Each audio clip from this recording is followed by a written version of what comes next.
पेशे खिदमत है कहानी हमजाद की वापसी का दूसरा हिस्सा। महापारा चाय पीने के बाद मेरे से रुखसत लेकर वहाँ से चली गई। मैं कमरे में तन्हा रह गया तो सोचने लगा कि उसकी तरफ से मेरे जहन में जो खदशात हैं वो दुरुस्त नहीं। वो मेरी दुश्मन जहाँ की हम शक्ल है मगर वो नहीं है। आवाज और शक्ल मिल सकती है। अगर वो मुझसे इंतकाम लेना चाहती तो अपने असली रूप में मेरे सामने न आती। ये तो कोई और लड़की है। डॉक्टर इम्तियाज ने मुझसे रात को 8 बजे मेरे कमरे में आने के लिए कहा था ताकि मेरे गर्दन की जख्म की ड्रेसिंग दोबारा कर दे। उसी वक्त तक मुझे अपनी गर्दन में कोई तकलीफ महसूस न आई, लेकिन जब वो आया तो मैंने कहा अभी तक तो दवा का असर बरकरार है। मेरा ख्याल है कि आप सुबह। मैंने एहतियातन 8 बजे का वक्त दे रखा था। वो मेरी बात काट कर मुस्कुराया। दवा का असर तो रात 12 बजे तक रहेगा, मगर उस वक्त तक आप इबादत में मसरूफ हो जाएंगे। अगर ऐसा है तो फिर ठीक है। मेरा जुमला खत्म हुआ ही था कि दरवाजा खुला और दूसरी नर्स बेला अंदर आ गई। वो ड्रेसिंग के लिए जरूरी सामान लेकर अंदर आई थी। मैंने दानिस्ता मापारा के बारे में कुछ न बताया ताकि डॉक्टर इम्तियाज को ये शक न हो कि मैं मापारा में दिलचस्पी ले रहा हूँ। दिन के वक्त ड्रेसिंग हुई थी तो मुझे सख्त अजियत से गुजरना पड़ा था, मगर अब ऐसा न हुआ। शायद इसका सबब ये था कि दवा का असर अभी खत्म नहीं हुआ था। ड्रेसिंग के बाद डॉक्टर और नर्स दोनों चले गए। इरशाद अली ने खाने के लिए आकर पूछा तो मुझे उन दवाओं का ख्याल आया जो खाने से पहले इस्तेमाल करता था। सारी दवाएं मापारा मेरे कमरे से ले जा चुकी थी। कुछ देर ठहर जाओ, मैं खुद तुम्हें बुलाकर खाने के लिए कह दूंगा, मैंने उससे कहा और वो चला गया। जरा देर हुई तो इरशाद अली ने मापारा के आने की इतला दी। देखो, दिन के वक्त बल्कि उस वक्त तक कम से कम डॉक्टरों और नर्सों को मेरे कमरे में आने से ना रोका करो जब तक मेरी इबादत का वक्त ना हो जाए। समझ गए ना? जी बेहतर जनाब, ऐसा आइंदा होगा। वो अदब से सर झुकाकर बोला। डॉक्टरों और नर्सों को खाना दे दिया गया? मैंने कुछ सोचकर पूछा। अभी नहीं जनाब, उसने जवाब दिया। तो फिर ऐसा करो कि उस नर्स का खाना भी यही ले आओ और उसे अंदर भेज दो, मैं बोला। और हाँ सुनो, जब तक वो मेरे कमरे में रहे किसी को अंदर ना आने देना। इरशाद अली को मेरी मुलाजमत में खासे दिन हो गए थे और वो मेरे मिजाज और तबीयत को रंगीनी को अच्छी तरह से वाकिफ था। उसके बावजूद मैंने लम्हा भर को उसके चेहरे पर हैरत देखी। शायद उसकी वजह यह हो कि मैंने अपनी हसीनों खूबरू मुलाजमाओं पर अपने कमरे में आने पर पाबंदी लगा दी थी, मगर मापारा के मामले में उसे इस तरह का मैंने खेज हुक्म दे रहा था। बहरहाल वो उस बात में सर हिलाकर कमरे से निकल गया। इरशाद अली के जाते ही मापारा अंदर आ गई और आते ही बोली, माफ कीजिएगा, मैं आपके मुलाजिम से पूछना भूल गई कि आप रात को किस वक्त खाना खाते हैं, क्योंकि खाने से पहले दवाएं जरूरी हैं। आप बता दें किस वक्त। मैंने कहा आप ठीक वक्त पर आई हैं, मैं इसी वक्त खाना खाता हूँ। मुलाजिम खाने के लिए ही पूछने आया था और आप ला ही रहा होगा, बैठे। वो कुर्सी पर बैठ गई। उस वक्त में मुझे कुछ ज्यादा ही हसीन मालूम हो रही थी। हल्के से मेकअप ने उसके हुस्न को और भी निखार दिया था। आप भी साथ ही खाना खा लीजिए, मैंने उसके हसीन चेहरे को देखते हुए कहा। आपको अपना परहेजी खाना नहीं खिलाऊंगा, घबराए नहीं, मेरे लहजे में शोखी थी। नहीं ये बात नहीं, वो सर झुकाकर बोली। फिर क्या बात है? लोग न जाने क्या समझे। कौन से लोग? आपके मुलाजमीन और डॉक्टर इम्तियाज और बेला। अरे भाई, किसी के साथ खाना खा लेना कोई काबिल एतराज बात तो नहीं, मैंने कहा।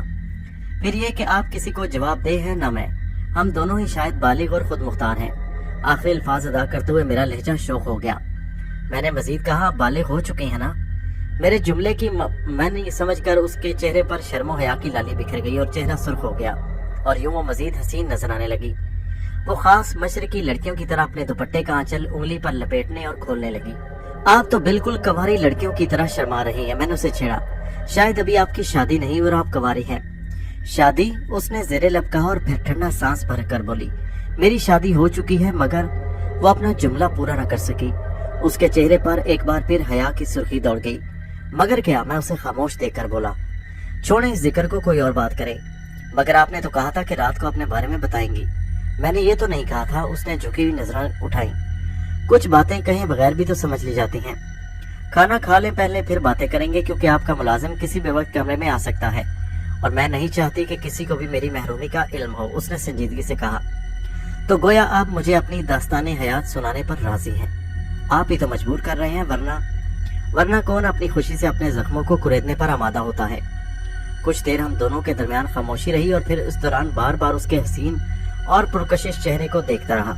कई बार हम दोनों की नजरें भी आपस में टकराईं। मैंने उसकी नजरों में अपने लिए मोहब्बत की झलक महसूस कर ली थी।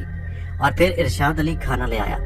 खाने से फारिग होकर चाय का दौर चला और फिर जब इरशाद अली बर्तन समेट कर चला गया तो मैंने उसे मुखातिब किया, अब कमरे में कोई नहीं आएगा, आप कहें आप क्या कह रही थी? कब? खाना खाने से पहले आपने बताया था कि आपकी शादी हो चुकी है, फिर आप मगर के बाद रुक गई। क्या शौहर से अलहदगी हो गई? मैंने उसे बोलने पर उकसाया। जी हाँ, उसने आहिस्ता से कहा। फिर आंखों में आंखें डालकर बोली, अब इसकी वजह जानना चाहेंगे? मैंने कहा, मुस्कुराकर कहा, जी हाँ। उससे मोहब्बत में पहल मैंने ही की थी। उसने अपनी दास्ताने हयात का आगाज किया। उसने दामन बचाना चाहा, गुरेज किया तो मेरी मोहब्बत में और शिद्दत आ गई। ये मुझे बाद में मालूम हुआ कि वो मुझसे किस लिए खिंचा खिंचा सा रहता था और क्यों एक खौफ सा उसे मेरे करीब आने नहीं देखता था। वो अक्सर कहता कि मापारा, तुम मेरा साथ न दे सकोगी, अब भी वक्त है, लौट जाओ। तुम्हें वो खुशियां न दे सकूंगा जो हर लड़की चाहती है। तुम मेरे साथ खुश न रह सकोगी। मैं उसकी वजह पूछती तो वो इधर उधर की बातों में मेरे सवाल को टाल देता। उस वक्त मुझ में इतनी समझ नहीं थी कि इसकी बातों की गहराई समझती। वो खाते पीते खानदान का फर्द था। जाहिर है कोई ऐसी बात मालूम न होती कि वाकई मुझे खुश न रखेगा। मुख्तसर ये कि मेरी मोहब्बत की शिद्दतों के सामने उसने सुपर डाल दी थी। शादी से पहले उसने मेरी ये बात मान ली कि मैं बदस्तूर मुलाजमत करती रहूंगी और अपनी तनख्वाह माँ को देती रहूंगी, जिनकी गुजर बसर का दारोमदार ही मेरी तनख्वाह पर था। मैंने उससे कहा था कि उसे हासिल करने के लिए बड़ी से बड़ी कुर्बानी दे सकती हूँ। फिर वो वक्त आ गया जब मुझे दावा साबित करना था। मेरी उससे शादी हो गई। फिर उसी रात मुझे मालूम हुआ कि वो किस लिए मुझसे शादी करने से गुरेजा था। उसकी महरूमी का कोई इलाज मुमकिन नहीं था। इसका हकीकत का इल्म होने के बाद कुछ देर को मैं सन्नाटे में रह गई और सोचा कि उसे पहले ही साफ साफ मुझे सब कुछ बता देना चाहिए था। फिर मुझे ख्याल आया कि उसने कब मेरी तमन्ना की थी। मैं तो उसकी मोहब्बत में दीवानी खुद हो गई थी। उसने तो आखिरी वक्त तक कोशिश की थी कि शादी ना हो। मैंने ही तो दावा किया था कि उसकी खातिर हर कुर्बानी दे सकती हूँ। मैंने सोचा कि जिस्म ही तो सब कुछ नहीं। मोहब्बत सिर्फ जिस्मानी रिश्तों का नाम नहीं, मोहब्बत उससे बुलंद है। वो मुझे गुमसुम देखकर खुद भी उदास हो गया। मैं आगे बढ़ी और उसका हाथ थाम लिया। फिर मैंने जो कुछ कहा था उससे कह दिया और उसका चेहरा खिल उठा। फिर सब कुछ जान लेने के बावजूद मैंने एक बार फिर साथ निभाने का अहद किया। मेरी मोहब्बत कुर्बानी चाहती थी और मैंने कुर्बानी दे दी, लेकिन फिर भी वो चुप हो गई। कुछ देर में उसके बोलने का मुंतज़िर रहा, मगर उसके लब ना हिले। मैंने उस खामोशी को तोड़ा। मापारा, तुमने तो बहुत बड़ी कुर्बानी दी, फिर क्या हुआ? अलहदगी क्यों हो गई? उसकी नौबत क्यों आई? मैं अब आपसे तुम पर आ गया था, शायद इसलिए कि मेरे और उसके दरमियान हिजाबात के पर्दे उठते चले जा रहे थे। उसका सबब उसका बाप था। बिलाखिर वो बोल उठी। पहले कुछ दिन मैं उसकी बेतकल्फी जो नजरअंदाज करती रही, ये सोचकर कि बहरहाल वो मेरे शोहर का बाप है और शायद इसी रिश्ते की वजह से हर वक्त मेरा ख्याल रखता है ताकि मैं नए घर में अजनबियत महसूस न करूं। वो वक्त बे वक्त मेरे कमरे में आ जाता। फिर एक दिन ये हुआ कि मैं अकेली अपने कमरे में सो रही थी कि उसने एक ऐसी नाजेबा हरकत की जिसे कोई शरीफ लड़की बर्दाश्त नहीं कर सकती। मैं जाग उठी और उस पर बरस पड़ी। वो पहले बेहयाई से हंसता रहा, फिर संजीदा हो गया और कहने लगा कि एक बार फिर वो खामोश हो गई। मैं उसके चेहरे पर आते जाते रंग देख रहा था। शायद वो अपनी बात कहने के लिए मुनासिब अल्फाज का इंतखाब कर रही थी। इस मर्तबा मुझे दरमियान में बोलने की जरूरत ही न पड़ी। उस बेगैरत शख्स ने मुझसे कहा कि अगर मुझे वाकई अपने शौहर से मोहब्बत है और उसे बदनामी से बचाना चाहती हूँ तो वो रुक रुक कर दोबारा बोलने लगी। तो मुझे उसकी हर बात मान लेना चाहिए। मुझे ये कुर्बानी देने से दरेक नहीं करना चाहिए। उसने मुझे ये धमकी भी दी कि अगर मैंने उसकी बात ना मानी तो वो मुझे अपने बेटे से तलाक दिलवा देगा। ये सुनकर मैं आपे से बाहर हो गई और उस शैतान को अपने कमरे से बाहर निकाल दिया। मैंने अपने शौहर से उसकी शिकायत की और तमाम वाकया बयान कर दिया और फिर मेरे सारे ख्वाब बिखर गए। मुझे पहली बार अपनी गलती का शिद्दत से एहसास हुआ। बेगैरत बाप का बेटा भी बेगैरत निकला क्योंकि वो अपने बाप का हमनवा बन गया था। ये कहते हुए मापारा की आवाज भर्रा गई। शिद्दत जज्बात से उसके नाजुक नाजुक होंठ लरस रहे थे। हसीन लड़की उदास भी हो तो हसीन लगती है, बल्कि बाज लड़कियां तो हालत सोगवारी में और भी क़यामत खाने लगती हैं। मापारा भी ऐसी ही लड़कियों में से थी। न जाने कैसे और कब मैंने उसका नरम हाथ अपने हाथ में ले लिया और अब तसल्ली अमेज अंदाज में उसे थपकियां दे रहा था। मापारा, जिंदगी ने तुम्हें भी तन्हा कर दिया और मैं भी अकेला हूँ, मगर तुम्हारी वालदा तो भी जिंदा होगी। उसने जवाब दिया नहीं और आंखों से आंसू छलक पड़े। मुझे तलाक हुई तो वो ये सदमा बर्दाश्त न कर सकी और कुछ दिन बाद ही फिर वो सिसकने लगी। हिम्मत करो मापारा, मैंने उसे समझाया। आंसू बहुत कीमती शय होते हैं, इन्हें यूं नहीं गंवाते। अगर तुम चाहो तो मुझे अपनी उदास और महरूम जिंदगी का सहारा समझ सकती हूँ। आप उसके होंठ लरसे। आप तो खुद जिंदगी की आखिरी सरहद पर खड़े हैं। नहीं मापारा, मैंने पुरजोर आवाज में कहा, अगर तुम चाहो तो मुझे मौत की सरहद से खींचकर दोबारा जिंदगी की हद में वापस ला सकती हो। मोहब्बत में बड़ी ताकत होती है। क्या ये मुमकिन है? वो जैसे अपने आप से मुखातिब थी। हाँ बिल्कुल मुमकिन है, मैं पूरे एतमाद आवाज में बोला। हमजाद का अमल पूरा होने के बाद यकीनन मुझे नई जिंदगी मिल जाती, मगर ये बात मैं उसे नहीं बता सकता था। मैंने उसी लिए मोहब्बत का बहाना बनाया था। उसने गर्मजोशी से मेरा हाथ दबाया और अपने आंसू पोंछ लिए। अब उसका चेहरा किसी ऐसे गुलाब के मानंद महसूस हो रहा था जैसे शबनम के कतरों ने और निखार दिया हो। वो इस लड़की की हम शक्ल थी जिसे पाने की तमन्ना में मुझे बड़े अजाबों से गुजरना पड़ा था, और अब तक उन अजाबों से मुझे निजात नहीं मिली थी। मैं उसे नहीं पा सका था। अब मैं सोच रहा था कि अगर ये लड़की मुझे मिल गई तो शायद मेरी जिंदगी का वो ख्वाब पूरा हो जाएगा। मुझे ठीक तरह याद नहीं वो इसी जज्बाती फिजा में जाने कब मैंने उसका हाथ थाम कर कुर्सी से उठाया, फिर उसे लिए हुए अपनी मसहरी पर आ बैठा। उस वक्त यकीनन मैं अपने हवास में नहीं था और शायद वो भी अपने होश खो चुकी थी। ये वो तमाम लम्हे थे जो अल्फाज का बोझ नहीं उठाते। बेजुबानी की जुबान में गुफ्तगू का फन उसे आता हो या ना आता हो, मगर मुझे आता था। ये वो फन है जिसे सीखने की जरूरत नहीं होती बल्कि खुद ब खुद आ जाता है। चंद ही लम्हे बाद मैंने महसूस किया कि उसे भी गुफ्तगू का ये फन आता जा रहा है। अल्फाज की खुशबू से महकती हुई सांसों में मुझे अचानक शदीद खतरे का एहसास हुआ। मैं ये क्या कर रहा हूँ? मेरे जहन में खतरे की घंटियां बज उठी। इस तरह तो मेरा अमल नाकाम हो जाएगा। मैंने मौत को क्यों गले लगाया है? नहीं, मुझे जिंदा रहना है। मैं जिंदा रहूंगा। इस एहसास के साथ ही मंजिल शौक की तरफ उठते हुए कदम रुक गए और मैंने खुद पर काबू पाया। मगर जरूरी नहीं कि जो हम सफर हो उसके कदम भी रुक जाएं। मुझे गुरेज पाग देखकर उस पर एक जुनून सा तारी हो गया। मापारा, खुद को संभालो, मैंने उसे झंझोड़ा।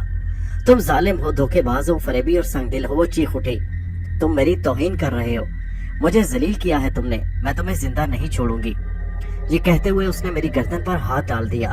नामालूम उसमें इतनी ताकत कहां से आ गई कि एक झटके में मेरा गिरबान दामन से जा मिला। यकीनन उसकी चीखें कमरे से बाहर भी जा रही होंगी, मगर इरशाद अली अंदर न आया। फिर वो मेरे चेहरे पर नक्शो निगार बनाने लगी और मेरी कुव्वत बर्दाश्त जवाब दे गई तो मैंने उसे पीछे धकेल दिया। वो मसहरी से फर्श पर गिरी और फिर उसे जाने क्या सूझी के चीखते हुए उसने खुद अपने कपड़े फाड़ डाले। जिस तरह तूने मुझे जलील किया है, मैं भी तुझे जलील और रुस्वा करूंगी। वो किसी पागल औरत की तरह चीखती और फिर उठकर दरवाजे की तरफ भागी। वो चीखती हुई दरवाजा खोलकर निकल गई। ये सब कुछ इतना तेजी और अचानक हुआ कि कुछ देर को मेरी अकल गुम होकर रह गई। मेरी समझ में नहीं आ रहा था कि मुझे क्या करना चाहिए। फिर जब मेरे हवास कुछ बहाल हुए तो मैंने तेजी के साथ लिबास तब्दील किया और कमरे से निकला। दरवाजे पर इरशाद अली बुखलाया हुआ सा खड़ा था। उसने अब से पहले यकीनन मेरी कोठी में कोई ऐसा मंजर नहीं देखा था। उसकी बौखलाहट फितरी थी। वो कहाँ गई? मैंने उससे पूछा। वो इधर चीखती हुई गई थी जनाब, उसने जवाब दिया। उसे ढूंढो, तलाश करो जल्दी, कहीं वो कोठी से निकल ना जाए। मैंने इरशाद अली को हुक्म दिया। मुझे अब पूरी तरह खतरे की शिद्दत का एहसास हो चुका था। इरशाद अली मेरा हुक्म सुनते ही दौड़ गया। मुझ पर इतनी बदहवासी तारी थी कि खुद भी उसके पीछे दौड़ने लगा। सारी कोठी में एक हंगामा बर्पा हो गया था। किसी को कुछ मालूम नहीं था कि अचानक हुआ क्या। डॉक्टर इम्तियाज और नर्स बेला मापारा की चीखें सुनकर अपने कमरों से निकल आए। उन्होंने मापारा को चीखते हुए सदर दरवाजे की तरफ भागते देखा था। मुझे ये मालूम हुआ तो जैसे मेरे पैरों के नीचे से जमीन निकल गई। हुआ क्या जनाब? डॉक्टर इम्तियाज मुझसे पूछ रहा था। वो आपके कमरे की तरफ गई थी और फिर जब लौटी तो उसके कपड़े फटे थे और वो चीखती हुई भाग रही थी। उसके लहजे से शको शुबे का इजहार हो रहा था। मुझे खुद नहीं मालूम डॉक्टर के उसे क्या हुआ, मैंने जवाब में कहा। उसने एक ही दम मुझ पर हमला कर दिया और खुद ही अपने कपड़े फाड़ लिए। और लेकिन जनाब ये किस तरह मुमकिन है? वो बोला। मैं खुद हैरान हूँ डॉक्टर, मैंने खुद पर काबू पाते हुए कहा। मुमकिन है वो किसी दिमागी आर्जे में मुब्तला हो। उसी वक्त इरशाद अली और मेरे दूसरे मुलाजमीन ने आकर बताया कि मापारा कोठी में कहीं नहीं और सदर दरवाजा खुला हुआ पाया गया है। उन्होंने ख्याल किया कि वो यकीनन कोठी से फरार हो चुकी है। सदर दरवाजा बंद कर दिया तुम लोगों ने? मैंने पूछा। जी हाँ, इरशाद अली ने जवाब दिया। ठीक है, ये कहकर मैं अपने कमरे की तरफ मुड़ गया। सुनिए जनाब, डॉक्टर इम्तियाज ने पीछे से आवाज दी। जी, मैंने रुक कर कहा। मुझे आपसे कुछ बात करनी है। मैं बात काट कर बोला, मेरे पीछे आ जाइए, कमरे में चलकर बात करेंगे। डॉक्टर इम्तियाज मेरे साथ हो लिया। जल्दी ही मैं उसके साथ अपने कमरे में पहुंच गया। वो मेरे इशारे पर एक कुर्सी पर बैठ गया। हाँ, आप कहें क्या बात है? मैं उसके मुकाबले वाली कुर्सी पर बैठते हुए बोला। डॉक्टर अनवारुल हक साहब यकीनन मुझसे इस सिलसिले में पूछेंगे, इस सूरत में उन्हें मैं क्या जवाब दूंगा? उसने मुझे मैंने खेज नजरों से देखते हुए पूछा। मापारा बहरहाल उन्हीं के ईमा पर यहाँ आई थी। जाहिर है कि उनके इल्म में भी ये वाकया आएगा। गालिबन अभी कुछ देर पहले मैं उस सिलसिले में वजाहत कर चुका हूँ। मेरे लहजे में तलखी सी आ गई। लेकिन ये बयान तो आपका है, तो क्या आप मुझे झूठा समझ रहे हैं डॉक्टर साहब? क्या आपका ख्याल है कि मैंने उस पर मुजरिमाना हमला किया होगा? मेरा लहजा कुछ और तलख हो गया। मेरा जहन यूं ही परेशान था और वो बहस किए जा रहा था, इसलिए झंझलाहट सवार हो जाना फितरी बात थी। नहीं, मेरा मतलब ये नहीं था शेख साहब। वो कुछ सिपटिपटा गया। हालांकि मुझे यकीन था कि जो कुछ मैंने कहा था उसके जहन में वही था। फिर क्या मतलब था आपका? मैंने मौका से फायदा उठाकर उसे लाजवाब करना चाहा। मेरा मतलब था जनाब कि डॉक्टर अनवारुल हक मेरी बात पर यकीन करेंगे या नहीं। क्योंकि उन्होंने दोनों नर्सों को बहरहाल मेरी जिम्मेदारी और मेरे साथ यहाँ भेजा था। वो अपनी सफाई पेश करने लगा। आप मुझे गलत ना समझें, मुझे आपकी बात पर यकीन है। ऐन मुमकिन है कि मापारा किसी दिमागी आर्जे का ही शिकार हो। हकीकत बहरहाल हकीकत होती है डॉक्टर साहब, मैं नरमी से बोला। ये बहरहाल मेरा मसला नहीं कि डॉक्टर अनवारुल्लाह का आपकी बात पर यकीन करते हैं या नहीं। अभी मेरी बात खत्म हुई थी कि मेरा मुलाजिम अरशाद अली कमरे में दाखिल हुआ और कहा, जनाब दूसरी नर्स साहिबा डॉक्टर साहब को बुला रही हैं, कहती हैं कि उन्हें डॉक्टर साहब से कोई जरूरी बात करना है। ये कहकर वो मेरी सवालिया नजरों से मेरी तरफ देखने लगा। जाएं आप, मैंने डॉक्टर इम्तियाज से कहा। देखें क्या बात है। मेरी इस बात सुनकर डॉक्टर इम्तियाज उठ खड़ा हुआ और फिर कमरे का दरवाजा खोलकर बाहर निकल गया। फिर जब वो कुछ देर बाद लौट कर आया तो उसके चेहरे पर फिक्रमंदी के आसार थे। वो कुर्सी पर बैठते ही बोला, आप ही बताएं जनाब कि अब क्या किया जाए। मैंने पूछा, किस सिलसिले में? नर्स बेला फौरी तौर पर यहाँ से जाना चाहती हैं। वो अपना सामान बांध चुकी है। मेरे समझाने और इसरार पर वो कुछ देर रुक गई है। डॉक्टर ने कहा, आपने नाहक रोका उसे। मैं झंझला गया। अगर वो जाना चाहती है तो जाने दें, उसे जबरदस्ती तो यहाँ रहने पर मजबूर नहीं किया जा सकता। लेकिन कोई एक नर्स तो होना चाहिए थी ना, वो कुछ सोचते हुए बोला। क्यों आप तनहा ड्रेसिंग नहीं कर सकते? कर सकता हूँ, मगर और भी तो मसले हैं। वक्त पर आपको दवाएं देना, उसकी फिक्र न करें। मैं उसकी बात काट कर बोला, मैं खुद भी वक्त पर दवा खा सकता हूँ, मसला सिर्फ ड्रेसिंग का है। अगर ऐसा है तो फिर मेरे यहाँ क़याम की भी कोई ऐसी खास जरूरत नहीं रहती। मैंने पूछा, तो क्या आप भी जाना चाहते हैं? मैं सोच रहा था कि जब सिर्फ ड्रेसिंग ही करना है तो सुबह शाम आकर। ठीक है, मैं बोल उठा, मुझे कोई एतराज नहीं। मैं दरअसल इस नतीजे पर पहुंच चुका था कि अमल के दौरान मैं कोठी के अंदर कोई बाहर का आदमी ना हो तो बेहतर है। मुलाजमीन से तो किसी तरह निपटा जा सकता है, मगर बाहर के आदमी पर हुक्म नहीं चलाया जा सकता। क्या खबर क्या सूरत हाल पेश आ जाए और मेरे दुश्मन जहाँ के तरकश में मेरे लिए कितने तीर बाकी हों। फिर मैं कल सुबह आपकी ड्रेसिंग करके यहाँ से चला जाऊंगा। ये कहकर वो उठ खड़ा हुआ। मैं बेला से कह देता हूँ वो चली जाए। मैं कुछ ना बोला और डॉक्टर इम्तियाज मेरे कमरे से निकल गया। अभी डॉक्टर इम्तियाज को गए हुए ज्यादा देर नहीं हुई थी कि इरशाद अली ने आकर वो खबर दी जिसका मैं बहुत देर से मुंतजिर था।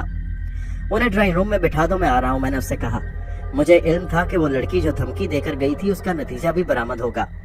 पुलिस मेरी कोठी तक पहुंच गई थी। ड्राइंग रूम में पहुंचकर मैंने देखा वो एक एएसआई था और उसके साथ 2 पुलिस वाले थे। मुझे देखते ही एएसआई बोला, आपको हमारे साथ थाने चलना होगा।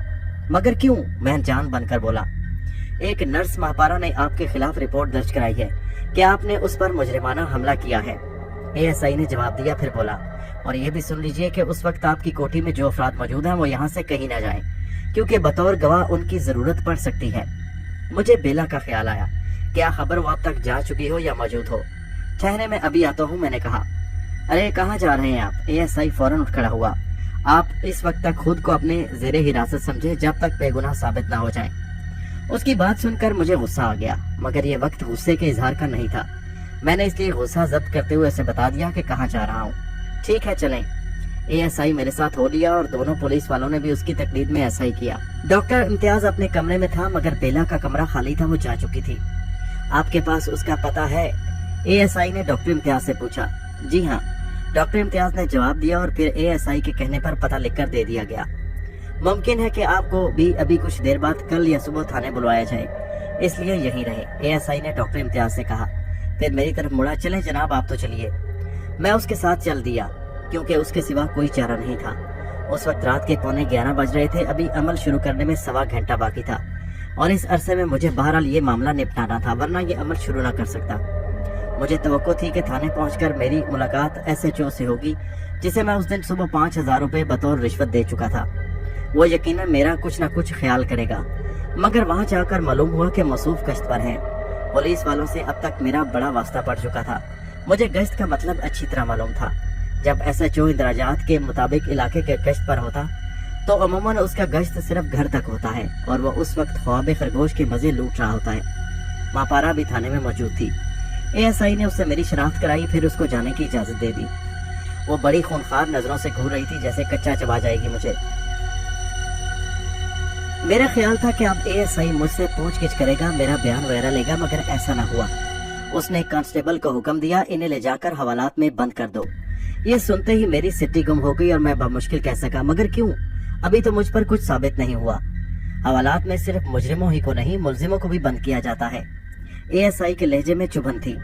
आप यकीनन पढ़े लिखे मालूम होते हैं, मुजरिमों और मुलजिमों का फर्क अच्छी तरह समझते होंगे। हाँ, मैं जानता हूँ कि मुजरिम उसे कहते हैं जिस पर जुर्म साबित हो जाए, और मुलजिम वो है जिस पर कोई इल्जाम हो। मुझे गुस्सा आने लगा। आप मुझे सफाई का मौका नहीं दे रहे और हवालात में बंद कर रहे हैं, ये कुछ मुनासिब बात नहीं। क्या मुनासिब है क्या नहीं, इसे हम बेहतर समझते हैं, वो सख्ती से बोला। इस वक्त रात के 11 बज रहे हैं, जरूरी नहीं कि इसी वक्त तफ्तीश शुरू कर दी जाए। ये काम सुबह भी हो सकता है। तो फिर आप मुझे सुबह बुलवा सकते हैं, मैं तुर्की बतुर्की बोला।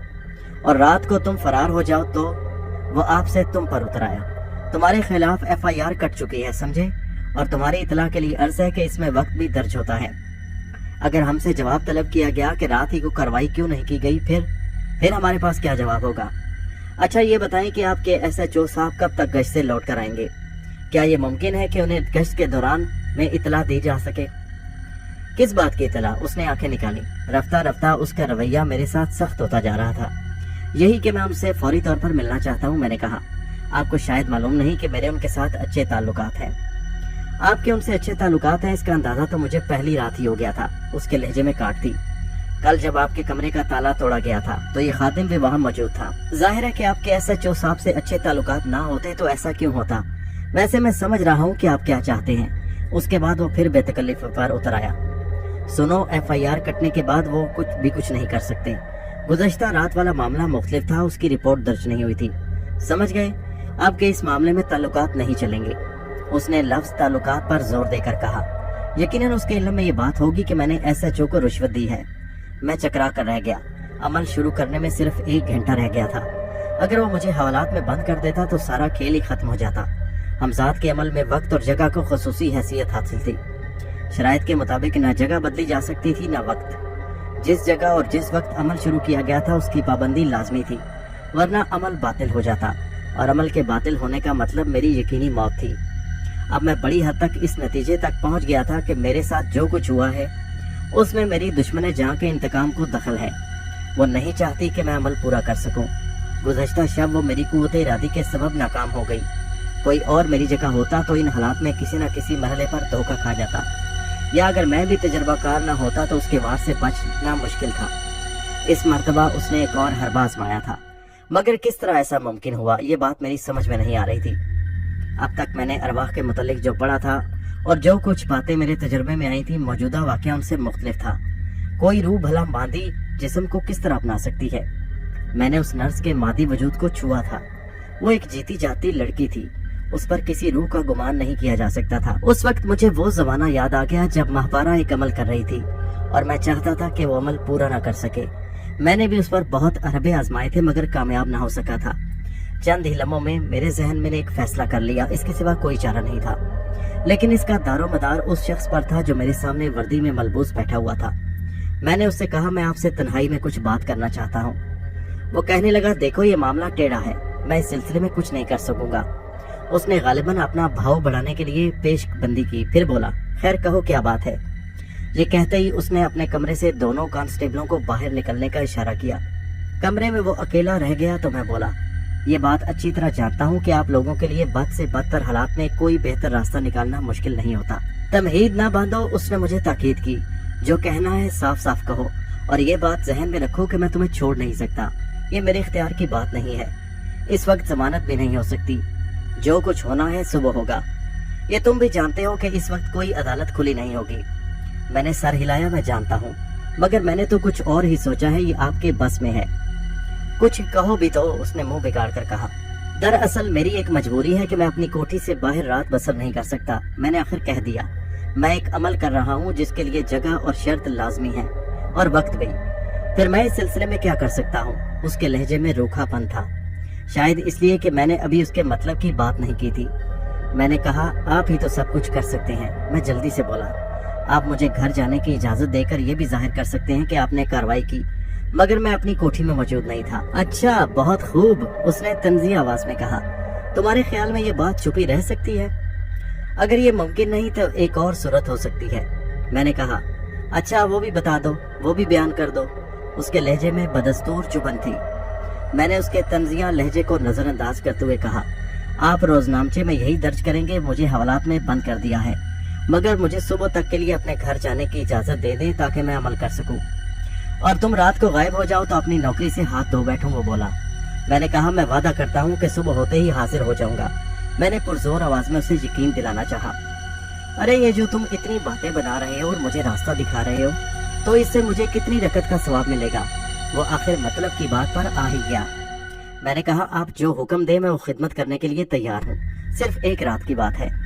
وہ کچھ سوچنے لگا، پھر بولا دیکھو یہ کوئی ہنسی کھیل نہیں، اگر تم صبح لوٹ کر نہ آئے تو میری وردی اتر جائے گی۔ اس نے انکار میں سر ہلایا۔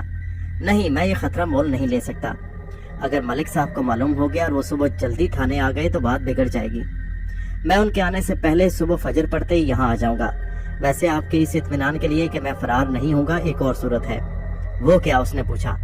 آپ اپنے کسی سپاہی کو میرے ساتھ بھیج دیں جو میرے کمرے کے دروازے پر کھڑا رہے اور صبح ہونے تک نگرانی کرے میری۔ میں نے تجویز پیش کی۔ ہاں یہ ہو سکتا ہے، لیکن وہ کچھ سوچنے لگا، پھر خود ہی سر ہلا کر بولا شریف اللہ، ہاں وہ ٹھیک رہے گا۔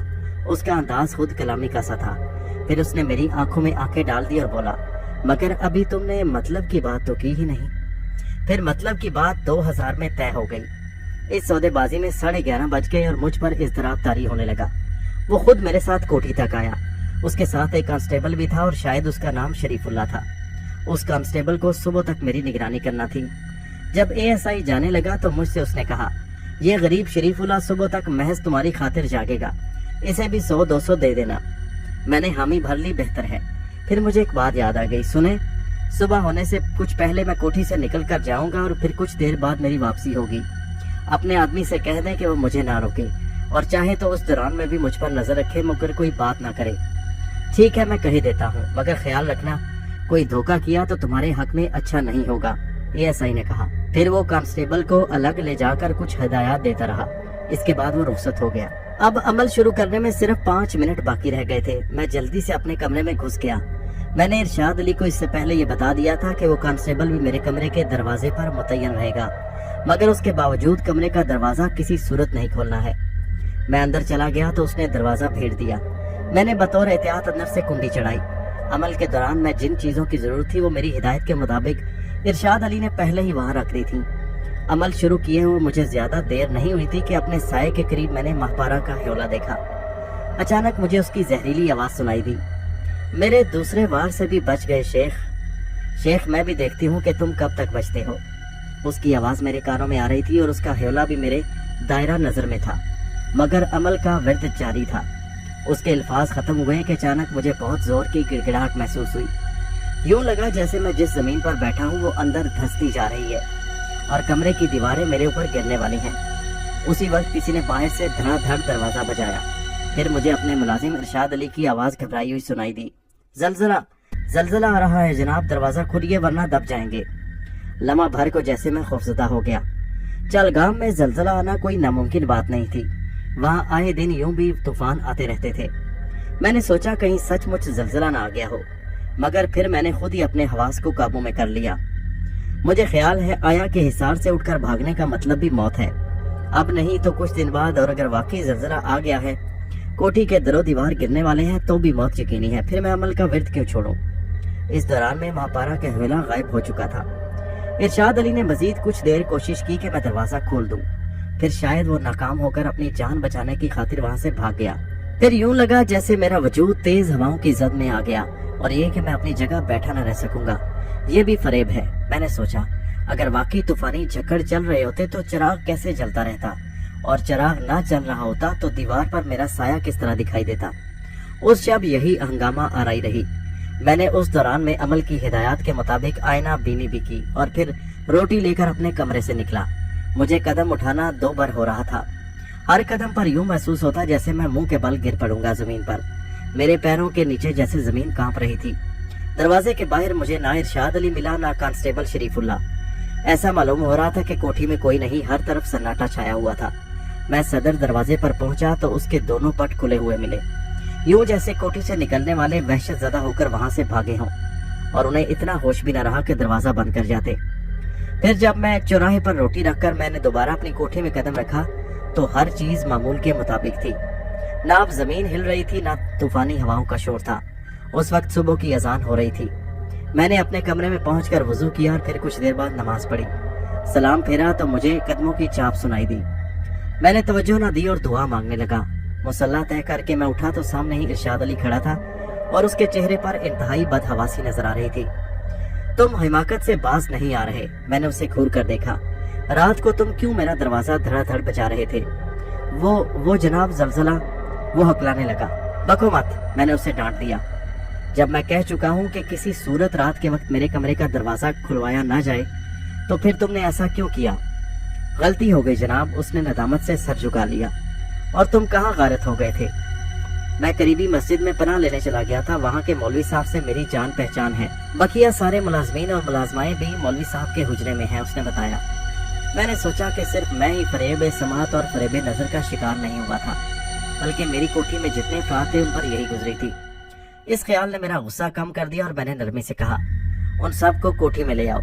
ये कहते ही मुझे डॉक्टर इम्तियाज का ख्याल आया। और डॉक्टर साहब कहाँ हैं? मालूम नहीं जनाब, होश किसे था, सबको अपनी अपनी पड़ी थी। उसने साफ गोई से काम लिया। मैंने तो बस सिपाही को भागते देखा था, वो मुझसे पहले भाग गया था। उस वक्त जब मैं आपके कमरे का दरवाजा खुलवाने की कोशिश कर रहा था, जब मैं कोठी से निकला तो सारे मुलाजिमों और मुलाजमाओं को कोठी से कुछ फासले पर खड़े हुए देखा। उनमें डॉक्टर साहब नहीं थे। फिर मैं उन सब को लेकर करीबी मस्जिद में चला गया। साहब, ये बड़ी अजीब बात है कि जब मैंने मौलवी साहब से जलजले का जिक्र किया तो उन्होंने साफ इनकार कर दिया, और कोठी से निकलते ही खुद मुझे भी ऐसा लगा जैसे जलजला आना बंद हो गया है। मैं उसे क्या बताता कि मोहल्ले की मस्जिद का मौलवी ठीक ही कह रहा था। जलजला वलजला कुछ नहीं आया था, वो सब कुछ महापारा की शैतानी कुव्वतों का कमाल था। उसका मकसद ये था कि मैं किसी तरह घबरा कर हिसार से निकल जाऊं, मगर उसे क्या खबर थी कि मेरे ऊपर उसका ये वार भी रायगां जाएगा। तुम जरा डॉक्टर साहब को देखो और आकर मुझे बताओ कि वो अपने कमरे में हैं या नहीं, मैंने उससे कहा। इरशाद अली चला गया तो मैंने लिबास तब्दील किया।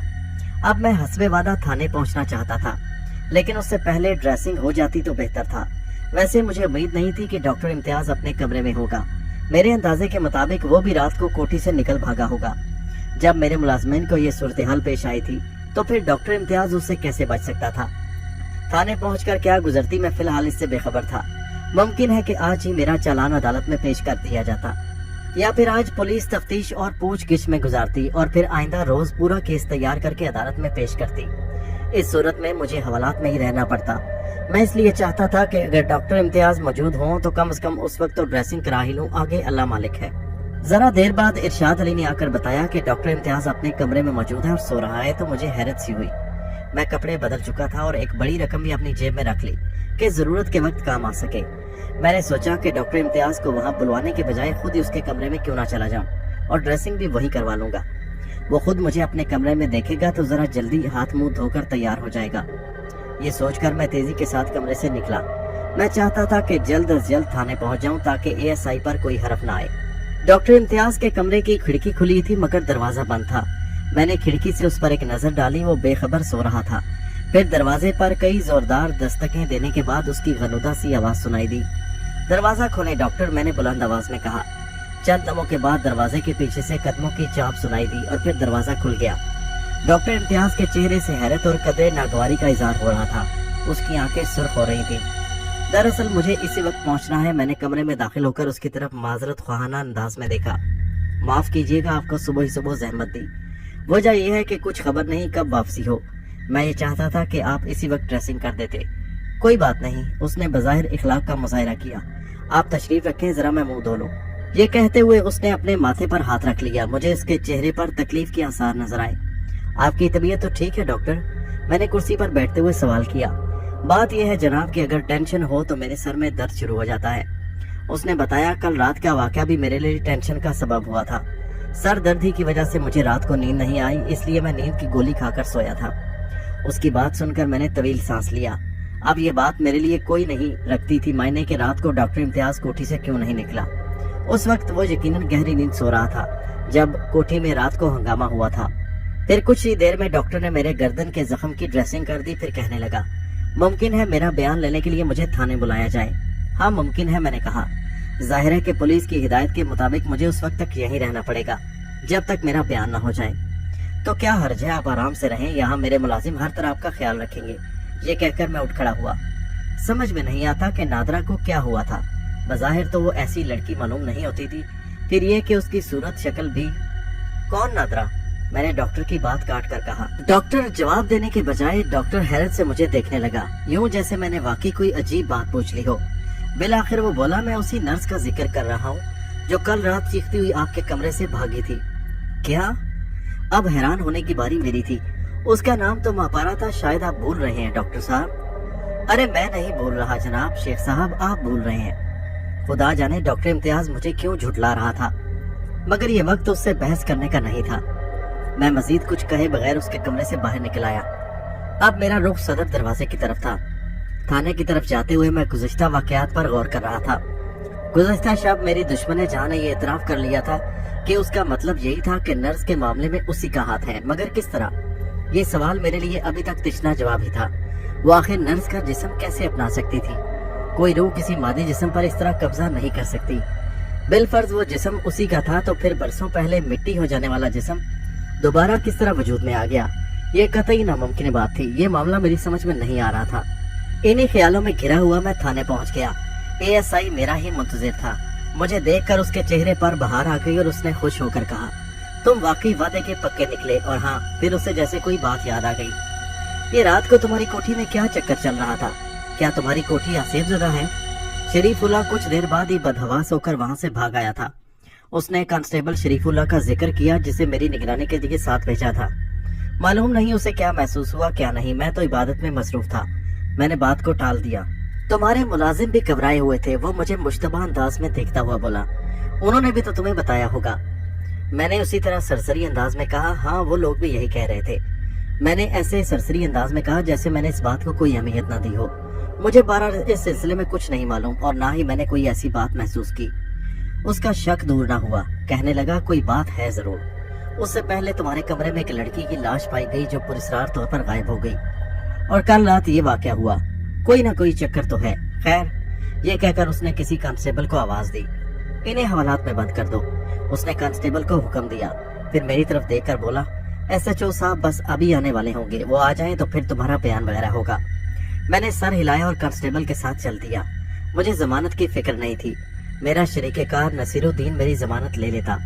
मैंने उसी की शराकत में काम शुरू किया था। मेरे कारोबार की सारी जिम्मेदारी एक तरह से उसी के कंधों पर थी। मैं तो बस कभी कभार ही दफ्तर चला जाया करता। कारोबार तो बस एक आड़ के लिए था। किसी को ये शुबा ना हो कि इतनी दौलत कहाँ से आई और ये कि मैं ऐसी पुरअसाइश जिंदगी किस तरह गुजार रहा हूँ। हमजाद की मौजूदगी में भला मुझे किस चीज की कमी होती? वो मेरे सामने दौलत के अंबार लगा सकता था। उस इत्मीनान ने कभी मुझे दौलत की जखीरा अंदोजी पर माइल नहीं किया। जब भी जरूरत होती और जितनी होती मैं हमजाद से कह देता। मेरे बैंक अकाउंट में भी 50-60 हजार रुपए से ज्यादा नहीं होते थे। घर में भी मैं ज्यादा रकम नहीं रखता था। इसके बावजूद मेरे घर में सेफ में 10-15 हजार रुपए ही पड़े हो रहते कि क्या खबर कब जरूरत पड़ जाए। उस रकम ही से मैं अब तक पुलिस वालों को रिश्वत दे रहा था। हवालात में बंद हुए मुझे आधा घंटा गुजरा कि मेरी तलबी हो गई। एक कांस्टेबल ने हवालात का दरवाजा खोला और बताया कि एसएचओ के सामने मेरी पेशी है। मैं जब एसएचओ के कमरे में पहुंचा तो वहाँ एएसआई मौजूद था। एसएचओ ने मुझे अजीब सी नजरों से देखा, फिर अपनी भारी आवाज में बोला, तुम आखिर हो क्या शय? मैं समझा नहीं जनाब, आप क्या कहना चाहते हैं? मैंने जानकर अनजान बनते हुए कहा, बैठो। उसने मुझे कुर्सी की तरफ इशारा करते हुए कहा, शुक्रिया। मैं ये कहकर कुर्सी पर बैठ गया। समझते हो तुम सब कुछ? वो चुपते हुए लहजे में बोला, बस हमें चक्कर दे रहे हो। आखिर मामला क्या है? मुझे मालूम हुआ है कि कल तुमने एक लड़की पर मुजरिमाना हमला किया था। हैरत की बात यह है कि वो लड़की भी कोई हूर परी नहीं थी। तुम्हारी मुलाजमाएं उससे कहीं ज्यादा खूबसूरत हैं। वो मुझे खुद सफाई का मौका दे रहा था, इसलिए मैंने फौरन कहा, ये इल्जाम है मुझ पर जनाब कि मैंने उस पर मुजरिमाना हमला किया। उसने खुद ही अपने कपड़े फाड़ लिए और फिर यहाँ। तो क्या वो लड़की मेंटल केस थी? आखिर कोई तो ऐसी वजह होगी जो उसने ऐसा किया। दो ही बातें हो सकती हैं जनाब, मैंने पुरसकून लहजे में कहा। या तो वो वाकई किसी दिमागी बीमारी में मुब्तला है, या फिर वो मुझे किसी वजह से बदनाम करना चाहती थी। क्यों, क्या उससे तुम्हारी कोई पुरानी दुश्मनी थी? उसकी आवाज में तंज था। उसका बयान पढ़ा है मैंने, वो कल ही तुम्हारी कोठी में आई थी। क्या उससे पहले भी तुम्हारी उससे शनासाई थी? लफ्ज शनासाई पर उसने जोर दिया। मैंने जवाब दिया, नहीं जनाब, कल से पहले मैंने उसे नहीं देखा। तो इसका मतलब ये हुआ कि तुम उसके लिए और वो तुम्हारे लिए कल से पहले बिल्कुल अजनबी थे। फिर पुरानी दुश्मनी का तो सवाल ही पैदा नहीं होता। असली बात बताओ, चक्कर क्या था? पुलिस वालों के मखसूस लहजे में मुझसे कहने लगा, देखो अगर तुमने सच बात उगलती तो ये तुम्हारे हक में बेहतर होगा। दरअसल उसने मुझे अपनी दुख भरी कहानी सुनाई कि वो भरी दुनिया में तन्हा है। मैंने इखलाकन बतौर हमदर्दी उसे दिलासा दिया, बस फिर वो फैलती चली गई, गले पड़ गई। और जब तुमने उसकी बात नहीं मानी तो उसने ये ड्रामा खेला, यही कहना चाहते हो ना? जी हाँ जनाब, मैं बोला। तुम जरा बाहर जाओ। एसएचओ ने एएसआई से कहा। ना मालूम वो मुझसे तन्हाई में क्या बात करना चाहता था। एएसआई बाहर चला गया तो वो मुझसे मुखातिब हुआ। सुनो, जो कुछ तुमने कहा है इसमें कोई हकीकत हो या ना, लेकिन केस को अदालत के सामने इस अंदाज में जरूर पेश किया जा सकता है, मगर मेरे पास भी तो इसका कोई जवाब होना चाहिए। समझ रहे हो ना तुम? मैं खूब समझ रहा था कि वो क्या कहना चाहता है, इसलिए मैंने कहा, मैं आपके हुक्म से बाहर नहीं जाऊंगा। जो हुक्म देंगे उसे पूरा करने की कोशिश करूंगा। अरे भाई, मेरे हुक्म को छोड़ो, अपनी बात करो। ये मामला और है, इसमें मदई मौजूद है और एफआईआर भी कट चुकी है, लेकिन तुम्हारी खातिर मैं कोई ना कोई रास्ता निकाल ही लूंगा। मैं उस लड़की को थाने बुलवाकर बात करता हूँ कि वो कुछ ले देकर मामला यहीं खत्म कर दे, दूसरा बयान दे दे। मेरा ख्याल है 15-20 हजार में बात बन जाएगी, मान जाएगी वो। ये तो बहुत है जनाब, मैंने आहिस्ता से कहा। बहरहाल तुम्हारी बेइज्जती से कम है, वो बोला, और ये तो महज मेरा अंदाजा है। मुमकिन है वो इतनों पर राजी ना हो या फिर इनसे भी ज्यादा का मुतालबा कर दे। ठीक है जनाब, आप उसे बुलवा लें। मुझे कहना ही पड़ा क्योंकि इसके सिवा और कोई चारा भी नहीं था। मैं एसएचओ को नाराज नहीं करना चाहता था। फिर उसने एएसआई को तलब करके हुक्म दिया कि किसी कांस्टेबल को भेजकर वो लड़की बुलवा ले। उसके बाद वो मुझसे मुखातिब हुआ, अब तुम जाओ, अगर मामला तय हो गया तो मैं तुम्हें बुलवा लूंगा, और हाँ, ये मामला निमट गया तो तुम्हें मेरे अमले को भी खुश करना होगा। मैं कहता भी क्या, मजबूरन मुझे इकरार में गर्दन हिलाना पड़ी। उस वक्त मुझे ख्याल आया कि ये मामला लंबा खींच रहा है और इसमें 10-15 हजार से कम में बात नहीं बनेगी। 7 हजार पहले ही वो खर्च हो चुके थे। आज तक मैंने कभी अपने सेफ में मौजूद रकम गिनी नहीं थी कि कितनी है, क्या खबर इतने रुपए होंगे भी या नहीं। यही सोचकर मैंने एसएचओ से कहा कि किसी कांस्टेबल को मेरी कोठी पर भेजकर जरा मेरे मुलाजिम इरशाद अली को बुलवा दें। क्यों, क्या नाश्ता नहीं करके आए? मैं तुम्हारे लिए नाश्ता मंगवा देता हूँ। नहीं, ये बात नहीं है, मैंने कहा। दरअसल एहतियातन मैं कुछ रकम बैंक से निकलवाना चाहता हूँ। अच्छा, वो हंसा। ठीक है, तुम काफी समझदार आदमी मालूम होते हो, और हाँ, ये कुछ रकम से काम नहीं चलेगा, ये बात जहन में रखना। मेरा जी चाहा कि उस लालची शख्स को खरी खरी सुनाऊं, मगर अपना गुस्सा पी गया। इस तरह बात बिगड़ जाती। मैंने सर हिलाने पर इक्तफा किया। कुछ ही देर बाद मुझे फिर हवालात में बंद कर दिया गया। मैं सोचने लगा कि इस मामले में मेरी दुश्मने जहां का हाथ है, तो फिर वो नर्स किसी सूरत कोई और बयान देने पर तैयार नहीं होगी। लेकिन अब मुझे उस बात की ज्यादा परवाह नहीं थी, क्योंकि एसएचओ मेरे साथ था। वो मेरे बयान की रोशनी में केस को दूसरा रुख भी दे सकता था। इस तरह सारा इल्जाम उस नर्स पर आ जाता। वो खुद इस केस में फंस जाती कि उसने एक शरीफ और बाइज्जत शहरी की इज्जत अबरू से खेलना चाहा, और जब वो इस मकसद में कामयाब नहीं हुए तो मुझे बदनाम करने के लिए उल्टा मुझ पर मुजरिमाना हमले का इल्जाम लगा दिया। इस सिलसिले में यकीनन गवाहों की जरूरत भी पेश आती। पुलिस मेरे साथ तामुन कर रही थी, इसलिए झूठे गवाह फराहम करना कोई ऐसा मसला नहीं था। मेरे मुलाजिम मेरे इमाम पर अदालत में वही बयान देते जो मैं चाहता था। एसएचओ के जहन में भी यकीनन ये बात होगी। मुझे ये अंदाजा था कि एसएचओ इस मामले में दोहरी कमाई के चक्कर में था। एक तरफ तो वो उस नर्स को कम से कम रकम लेने पर राजी करता, उसे डराता धौंसाता, और दूसरी जानिब मुझसे लड़की के नाम पर ज्यादा रकम ऐंठने की कोशिश करता। उसके अलावा मामला खत्म कराने की खिदमत मुझसे अलग वसूल करता। बाज मामलात ऐसे होते हैं कि आदमी सब कुछ जानबूझकर खुद बेवकूफ बन जाता है, और ये मामला भी ऐसा ही था। मैं इन्हीं ख्यालात में सरगर्दा था कि मेरी निगाह हवालात की सलाहों के बाहर इरशाद अली पर पड़ी। वो लंबे लंबे कदम उठाता हुआ हवालात की तरफ आ रहा था, और अकेला नहीं था। उसके साथ साथ मेरा शरीकेकार नसीरुद्दीन भी किसी फुटबॉल की तरह लुढ़कता हुआ चला आ रहा था। उसके जिस्म पर कुछ ज्यादा ही चर्बी चढ़ी हुई थी। एक तो उसका कद छोटा था, उस पर सितम यह कि जिस्म पर गोश्त की बेतहाशा तहें चढ़ी हुई थी। उसकी वजह से उसकी गर्दन गुम होकर रह गई थी। देखकर यूं मालूम होता था जैसे शानों पर सर रखा है। और फिर ये कि वो जालिम चुस्त कपड़े पहनता, आंखें छोटी छोटी गोल और अंदर को धसी, और सर पर बराए नाम बाल थे। उसे तेज चलते देखकर हमेशा मेरी हंसी छूट जाती। उस वक्त हर चंद के मैं परेशान कुन हालात से दो चार था, मगर उसके बावजूद मेरे होठों पर मुस्कुराहट आ गई। खुदा मालूम उसे कैसे खबर हो गई कि मैं थाने में हूँ। बिलाखिर इरशाद अली और नसीरुद्दीन दोनों हवालात के दरवाजे पर पहुंच गए। तेज तेज चलने की वजह से नसीरुद्दीन का सांस चढ़ गया था, और वो मुझे हाथ के इशारे से सलाम करके हाँफने लगा। मैंने इस मौका से फायदा उठाकर इरशाद अली को मुखातिब किया, जिसके चेहरे पर फिक्रमंदी और हैरत के आसार थे। मेरी अलमारी की चाबी तकिए के नीचे रखी है। अलमारी खोलकर दरमियाने खाने में से तुम मेरी चेक बुक ले आओ। कुछ देर बाद बैंक खुल जाएंगे। मैं तुम्हें चेक दूंगा, तुम बैंक से रकम निकलवा कर सीधे यहाँ आना। और सुनो, किसी को ये बताने की जरूरत नहीं कि मैंने बैंक से कितनी रकम निकलवाई है, समझ गए ना? जी साहब। उसने सादत मंदी से सर हिलाया। अच्छा तो फिर जाओ, मैंने उससे कहा। मगर साहब, आपको इन लोगों ने हवालात में क्यों बंद कर दिया है? वो आखिर मुझसे पूछे बगैर न रह सका। तुमसे जो कहा है वो करो और फजूल बातों में अपना दिमाग न लगाओ, मैंने सख्ती से कहा। तुम्हारे समझने की बातें नहीं है, समझे? वो गरीब मुंह लटकाकर उल्टे कदमों वापस चला गया। मैं उसे क्या बताता? बहरहाल एक वफादार मुलाजिम होने की हैसियत से उसकी फिक्रमंदी बचा थी। नसीरुद्दीन अब अपने फूले हुए सांस पर काबू पा चुका था। इरशाद अली चला गया तो मुझसे मुखातिब हुआ। शेख साहब, ये क्या मामला है? पहले तो तुम ये बताओ कि यहाँ कैसे चले आए, मैंने पूछा। तुम्हें कैसे खबर हुई? मैं कल रात हॉस्पिटल गया था रात को, वो कहने लगा। मालूम हुआ कि आप डिस्चार्ज होकर घर जा चुके हैं। मुझे बड़ी हैरत हुई। दरअसल मुझे कुछ कागजात पर आपसे दस्तखत करवाना थे। उस वक्त मुझे एक दावत में जाना था, इसलिए सोचा कि कोठी पर आपसे मिल लूंगा। यहाँ आया तो इरशाद अली ने बताया कि आप थाने गए हैं।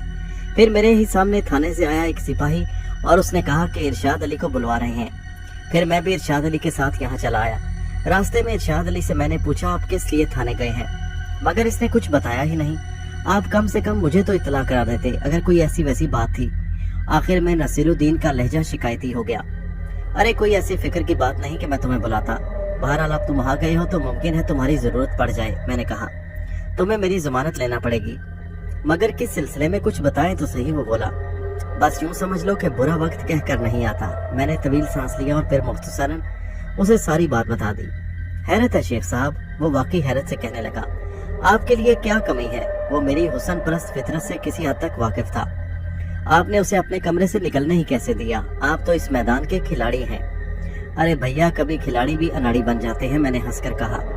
जाहिर है लड़की बहुत खूबसूरत होगी जब ही तो। खैर छोड़ो इस जिक्र को, मैंने उसकी बात काटी।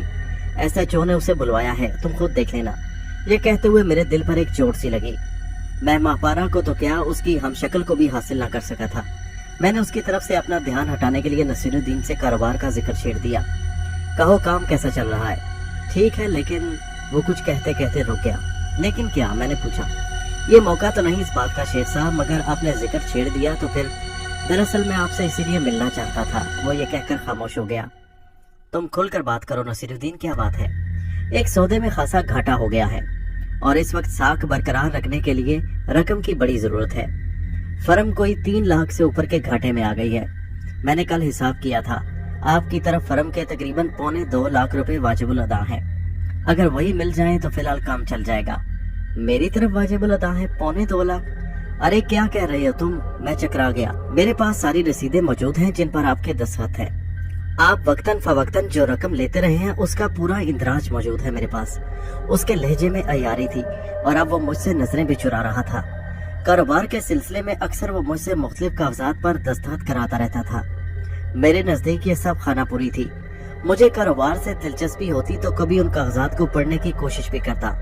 मुझे कभी गुमान भी नहीं हुआ कि नसीरुद्दीन खामोशी से क्या खेल खेल रहा है। मुझे उससे रकम लेने की भला क्या जरूरत थी? मैंने उससे आज तक एक फूटी कौड़ी भी नहीं ली, बल्कि कारोबार में मेरी ही सारी रकम लगी हुई थी।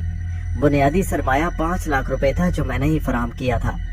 नसीरुद्दीन वर्किंग पार्टनर था। मुझे अच्छी तरह याद था कि मैंने उससे कभी रकम का मुतालबा नहीं किया। अब वो मुझ पर 2.25 लाख रुपए वाजिब बता रहा था, तो जाहिर है कि ये सरासर फ्रॉड ही था। बिलाखिर मैंने अपने गुस्से को जब्त करते हुए उसे मुखातिब किया। देखो नसीरुद्दीन, मुझे नहीं मालूम कि तुम मुझसे किन किन कागजात पर दस्तखत कराते रहे हो। मुझे तुम पर पूरा एतमाद था, इसलिए मैंने कभी तुमसे कुछ नहीं पूछा। लेकिन इसका मतलब ये हरगिज नहीं कि तुम मेरी ही आंखों में धूल झोंकने लगो। तुमने इस वक्त मेरे एतमाद को जबरदस्त ठेस पहुंचाई है। इसमें ठेस पहुंचने की तो कोई बात नहीं शेख साहब। वो मुझसे नजरें चुराते हुए बोला। हिसाब तो हिसाब की जगह है। आपने जो रकम ली है, यानी जो आपकी तरफ वाजिबुल अदा है, वो तो। अरे बको मत, मुझे गुस्सा आ गया। आखिर मैं बर्दाश्त करता भी तो कब तक? मैं तुम्हें फूटी कौड़ी देने को तैयार नहीं, तो फिर मजबूरन मुझे अदालत का दरवाजा खटखटाना पड़ेगा, उसने डिठाई से कहा। 2.25 लाख की रकम ऐसे तो नहीं कि यूं ही छोड़ दी जाए। और मेरे 5 लाख वो क्या हुए? उनका हिसाब कौन देगा जो मैंने कारोबार में लगाए थे? अरे वो तो कभी के वापस ले चुके आप शेख साहब। क्या? मैं तकरीबन चीख उठा। जी हाँ, और उन्हीं 5 लाख की वापसी के बाद असूली तौर पर हमारी शराकत का मुआहदा भी खत्म हो गया है। अब सिर्फ मैं फर्म का मालिक हूँ। फर्म से दस्तबरदारी के कागजात पर भी आपके दस्तखत मौजूद हैं, और उन कागजात पर भी जिनकी रूह से आप पर मेरे 2.25 लाख वाजिबुल अदा हैं। बहुत खूब नसीरुद्दीन, मैंने दांत पीसते हुए कहा। तुमने यकीनन अपनी दानिश में बहुत बड़ा कारनामा अंजाम दिया है, लेकिन तुम मुझे शायद अभी जानते नहीं। मेरा नाम शेख करामत है, वो शेख करामत जिसने अच्छे अच्छों को जमीन चाटने पर मजबूर कर दिया है। अभी मेरी बात खत्म ही हुई थी कि इरशाद अली चेक बुक लेकर आ गया। मैंने उससे चेक बुक ले ली और फिर 20,000 रुपए का चेक काटकर उसे देते हुए बोला, रकम एहतियात से संभाल कर लाना, बैंक जाते हुए मेरे कमरे से ब्रीफकेस ले लेना। मैंने मौका महल की नजाकत के पेश नजर उसे समझाया। कोई और मौका होता तो मैं रकम की इतनी परवाह न करता, मगर अब अमल पूरा करने से पहले मजीद रकम का हासिल मेरे लिए नामुमकिन था। नसीरुद्दीन से अब इस सिलसिले में कुछ कहना ही फजूल था, उसकी नीयत में पहले ही फतूर आ चुका था। इरशाद अली चेक लेकर चला गया। मैं उसे पहले ही हिदायत दे चुका था कि वो रकम लेकर थाने में आए। मुझे तवक्को थी कि वो मेरी हिदायत पर पूरा अमल करेगा। शेख साहब, नसीरुद्दीन ने मुझे मुखातिब किया। हाँ बोलो, मैंने तेवरियों पर बल डालकर उसकी तरफ देखा।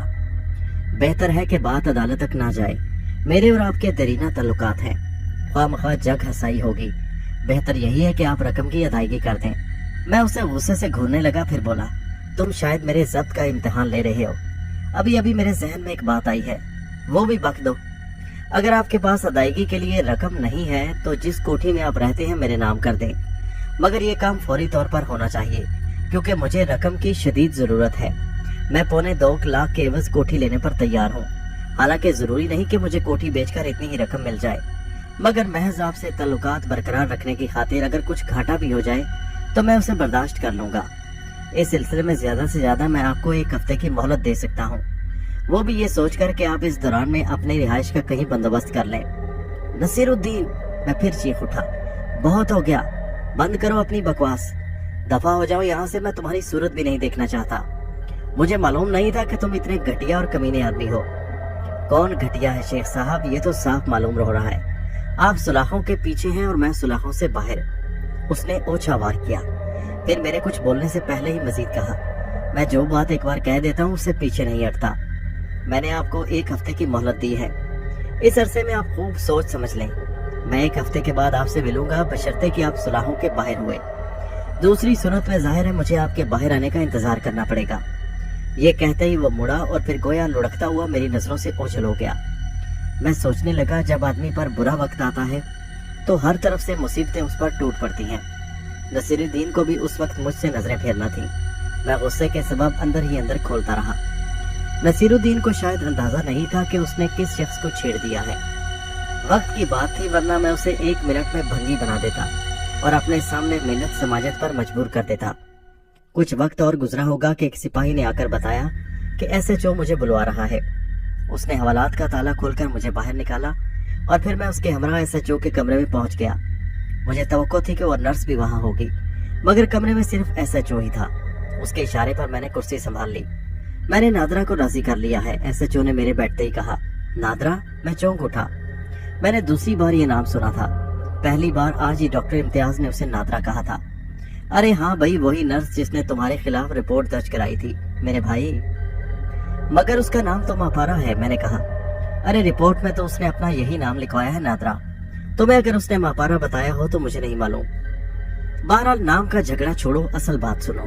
मेरे समझाने बुझाने पर वो 10,000 रुपए पर आमादा हो गई है। बोलो आप क्या कहते हो? मैंने बेदिली से कहा, मुझे क्या कहना है जनाब। वैसे मुझे हैरत जरूर थी कि वो लड़की अपना बयान बदलने पर कैसे एकदम राजी हो गई। तो तुम रकम मुझे दो और बाकी मामला मुझ पर छोड़ो। मैंने अपने मुलाजिम को बैंक भेजा है जनाब, वो आता ही होगा, मैंने कहा। और हाँ, वो मुस्कुराया। 10,000 तो वो ले जाएगी और हमारा भी तो कुछ हक बनता है। क्यों नहीं जनाब, मैंने ठंडा सांस भरा। आप जो कहें। मैंने उसकी तरफ देखा। नहीं भाई, ये खुशी का सौदा है। तुम जो मुट्ठी बंद करके दोगे ले लूंगा, वो भी निचले हमले के लिए। मुझे उसमें से कुछ नहीं चाहिए भाई, मुझे जो दोगे मैं ले लूंगा। मुझे नहीं मालूम कि उसने लड़की से क्या तय किया था, मगर इतना जरूर अंदाजा था कि वो दरमियान में रोड़ा जरूर लगाएगा। उसने मेरे अंदाजे के मुताबिक लड़की से 2-3 हजार रुपए दिलवाने की बात की होगी और बाकी रकम खुद हजम कर रहा होगा। लेकिन मुझे उससे कोई सरोकार न था। मैं तो ये चाहता था कि किसी न किसी तरह ये झंझट खत्म हो जाए। फिर SHO ने मुझे वहीं बिठा लिया और एक कांस्टेबल को बुलाकर कहा कि देखो, शेख साहब का मुलाजिम आएगा, उसे मेरे कमरे में भेज देना। कांस्टेबल इकरार में सर हिलाकर यस सर कहता हुआ कमरे से निकल गया। वो लड़की नजर नहीं आई मुझे, मैंने कहा। अरे उसे मैंने दूसरे कमरे में बिठाया है, उसने जवाब दिया। दरअसल वो ये कह रही थी कि वो तुम्हारा सामना नहीं करना चाहती। ऐसे मामलों में होता है ऐसा, इसलिए मैंने भी जोर नहीं दिया। ये कहते हुए उसके लहजे में अय्यारी थी। मैं खूब समझ रहा था कि वो मेरे सामने लड़की को रकम नहीं देना चाहता ताकि उसकी दलाली का भांडा न फूट जाए। मैंने फिर कुछ नहीं कहा। कुछ ही देर बाद कांस्टेबल इरशाद अली को लेकर वहां आ गया। मैंने उससे ब्रीफकेस ले लिया। ब्रीफकेस में 5-5 हजार की 4 गड्डियां थी। मैंने 3 गड्डियां निकालकर एसएचओ की तरफ बढ़ा दी ताकि उसे मजीद कुछ कहने का मौका न मिले। 15,000 रुपए उसे थमाकर मैंने ब्रीफकेस बंद किया और इरशाद अली को थमा दिया। एसएचओ के चेहरे पर नोटों की कई गड्डियां थामते ही बाहर आ गई। वो ने अपनी मेज की दराज में डालता हुआ बोला, अब तुम जा सकते हो बेधड़क। उसकी आवाज से खुशी छलक रही थी। मैं फौरन ही उठ खड़ा हुआ और दिल ही दिल में खुदा का शुक्र अदा किया। आज मुझे फजर के बाद सोने का मौका नहीं मिला था और उस वक्त सुबह के 9:30 बज रहे थे, इसलिए कोठी पहुंचते ही मैंने कमरे का रुख किया। रास्ते में डॉक्टर इम्तियाज से मुठभेड़ हो गई। मैंने उससे कहा, डॉक्टर अब अगर आप जाना चाहें तो जा सकते हैं। हाँ, शाम को आप मेरी जरूर ड्रेसिंग करने आइएगा। और वो जो पुलिस का चक्कर, डॉक्टर ने कहा, वो खत्म हो गया डॉक्टर साहब। मैंने मजीद वजाहत जरूरी नहीं समझी और आगे बढ़ गया। अपने कमरे में आकर भी मैं लिबास तब्दील करके बिस्तर पर सोने के लिए लेटा ही था कि इरशाद अली अंदर आ गया। मैंने तुमसे कहा था ना कि अब मैं सोना चाहता हूँ, मैं नगवारी से बोला। मैंने उससे कहा था जनाब, मगर मान नहीं रही है। उसके लहजे में बेबसी सी थी। कौन? मैं उठकर बैठ गया। अरे जी, नर्स नादरा, उसने जवाब दिया। तीसरी बार ये नाम सुनकर मुझ पर झंझलाहट तारी हो गई। अरे कौन नादरा यार? या तो तुम पागल हो गए हो या मेरा दिमाग चल गया है। उसका नाम मापारा है, समझे? मापारा। जी साहब। फिर मुझे ख्याल आया कि वो मुझसे क्यों मिलने आई है, आप क्या चाहती है? मैंने इरशाद अली से कहा, अच्छा उसे अंदर भेजो।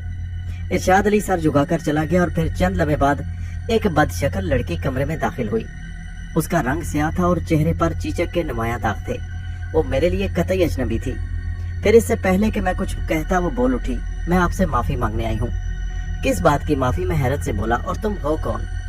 हाँ, मैं इसी काबिल हूँ कि आप मुझे पहचानने से इनकार कर दें। उसकी आवाज भर्रा गई। मैंने उससे अभी तक बैठने को नहीं कहा था।